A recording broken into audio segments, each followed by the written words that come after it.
John Matlick from the Montague County Sheriff's Office. John engaged Alexis Stokes and the son of John and Tammy Matlick. Deputy Matlick has been in the Army National Guard for 8 years and is currently an infantry platoon leader. He graduated from California University of Pennsylvania with a bachelor's degree in liberal arts with a focus in criminal justice. Would you please welcome the class speaker for the 154th Basic Class, John Matlick.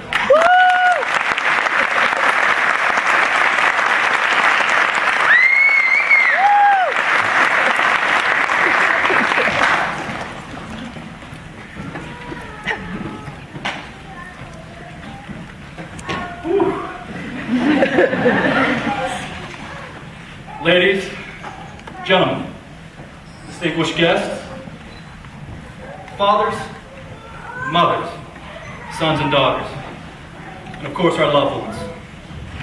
Welcome to the 154th Basic Class graduation. My name is Deputy Matlick, and I've been granted the honor to speak on behalf of my class today. Don't worry though, we'll keep it short, about 10 minutes at max. Now in these past 16 weeks, we have learned a lot. We've learned a lot about laws, policies, and procedures. Most importantly, though, we've learned a lot about ourselves. What we can do, what we can't do.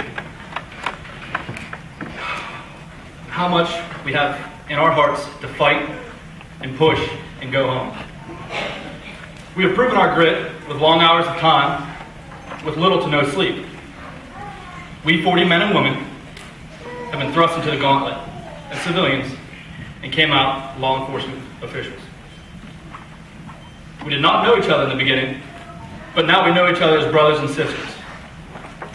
From Officer Billy's clown costume and mop bucket to our numerous sleepovers in the compound, we've been through a lot together and shared a lot together. Now I've been in the Army National Guard now for 8 years, and I've learned the importance of camaraderie and the sisterhood and the brotherhood that we share. But there's nothing comparing to that of which I felt in law enforcement. When we're out there on the road, we're all each other's hats. We're the only people who have each other's backs. And we're going to bring that back to our department. We're going to carry that on for the rest of our time here.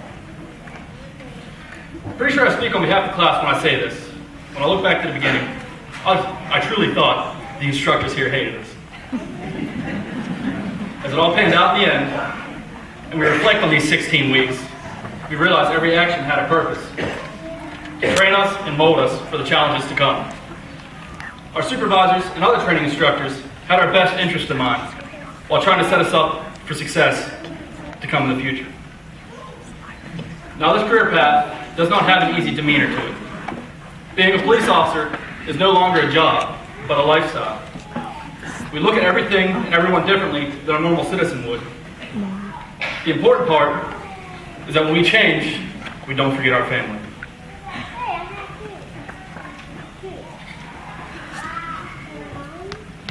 For these past 16 weeks, our families have been going through struggles. They have had to carry the household while we were away training. And now that we graduate, we're coming back into that household and into their daily routine. Now this will be happy times for us, and as well as our families. During this time, we need to put things aside and enjoy our family members, as well as show them how much we appreciate them and the things they've done for us. This also needs to carry on after training. Do not, I say again, do not let work consume your life. When we get home from work, we need to remember to leave work at the door when we enter our home. We need to remember to enjoy our family and spend time with them, because they too have made sacrifices along these 16 weeks. I want to close by reading something that has truly inspired me and hit home. This short narration is called Policeman. It was written by Paul Harvey. Policeman.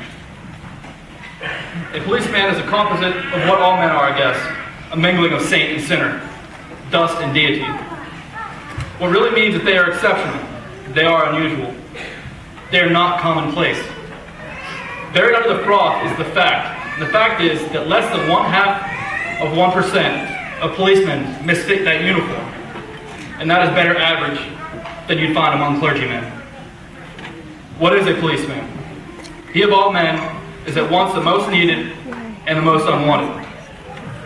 A strangely nameless creature who is sir to his face and pig, or worse, behind his back. He must be a diplomat, and such of a diplomat that he can settle differences between individuals so that each will think he won. But if a policeman is neat, he is conceited. If he is careless, he is a bum. If he's pleasant, he's a flirt. If he's not, he's a grouch. He must make instant decisions which will require months for a lawyer, but if he hurries, he's careless. If he's deliberate, he's lazy. He must be the first to an incident, infallible with a diagnosis. He must be able to start breathing, stop bleeding, tie splints, and above all, be sure the victim goes home without a limp. The police officer must know every gun and draw on the run, and hit where it doesn't hurt. He must be able to whip two men twice his size and half his age without damaging his uniform.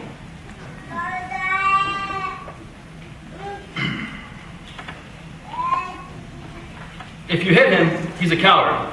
If he hits you, he's a bully.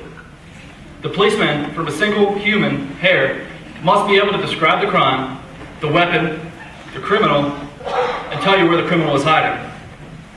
But if he catches the criminal, he's lucky. If he doesn't, he's a dunce. He runs files and writes reports until his eyes ache to build a case against some felon who will get dealed out by shameless Seamus. The policeman must be a minister, a social worker, a diplomat, a tough guy, and a gentleman. And of course, he'll have to be a genius, because he'll have to feed a family on a policeman's salary. Thank you.